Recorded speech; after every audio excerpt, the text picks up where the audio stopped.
பல கோடி ரூபாய் மதிப்பிலான ஆடைகளை பெற்று மோசடி செய்தவர் மீது நடவடிக்கை எடுக்க கோரி வணிக நிறுவன உரிமையாளர்கள் திருப்பூர் காவல் ஆணையர் அலுவலகத்தை முற்றுகையிட்டதால் பரபரப்பு நிலவியது. சேலம் சொர்ணபுரி லேஅவுட் பகுதியைச் சேர்ந்த பாலமுருகன் என்பவர் இந்தியா பிளாட்ஃபார்ம் என்ற இணையதளம் மூலமாக திருப்பூரில் உள்ள பனியன் உற்பத்தியாளர்களை அணுகி சுமார் 100க்கும் மேற்பட்டவர்களிடம் 10 கோடி ரூபாய் மதிப்பிலான ஆடைகளை பெற்று பணம் தராமல் ஏமாற்றியதாக கூறப்படுகிறது. பாலமுருகன் மீது பனியன் நிறுவன உரிமையாளர் ஒருவர் முதலில் மாநகர குற்றப்பிரிவு போலீசாரிடம் புகார் அளித்துள்ளார். இதுகுறித்து தகவலிருந்து ஏமாற்றமடைந்த மற்ற பனியன் உற்பத்தியாளர்களும் ஒன்று சேர்ந்து திருப்பூர் மாநகர காவல் ஆணையர் அலுவலகத்தில் மனு அளித்தனர்.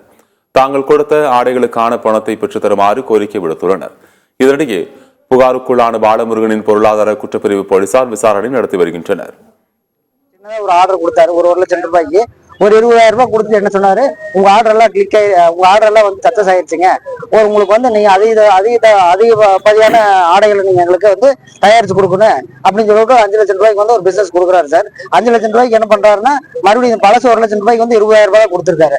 மறுபடியும் என்ன பண்றாருன்னா ஒரு 20,000 ரூபாய் போட்டு சீக்கிரம் அனுப்புங்கன்னு சொல்றாரு. அந்த முதல் இன்வாய்ஸ் கிளியர் பண்றக்குள்ளாரே அந்த 5,00,000 ரூபாய்க்கு உண்டான பொருளை வாங்கிறாரு. வாங்கினதுக்கு அப்புறம் என்ன ஆச்சு, மறுபடியும் ஒரு ஆர்டர் 5,00,000 ரூபாய்க்கு போடுறாரு சார். போடுறப்ப என்ன சொல்றாரு, இந்த 5,00,000 ரூபாய்க்கு நீங்க கிளியர் பண்ணுங்க நாம கேட்டோம்னா அவர் என்ன சொல்றாரு, நீங்க நாங்க போட்ட பிஓ கம்ப்ளீட் பண்ணிட்டு நீங்க பேமெண்ட் வாங்கிக்கிறாங்க. இல்ல முடியாதுங்க சார், நீங்க பேமெண்ட் எனக்கு கொடுங்க அப்படின்னு சொன்னாருன்னா, இல்ல தந்துடுறேன் சார் நான் வந்து பாட்டி போய் பார்த்துட்டு தந்தேன். இப்படியே வந்து ஒரு இழுபறி ஒரு 3 மாசம் பண்றாரு.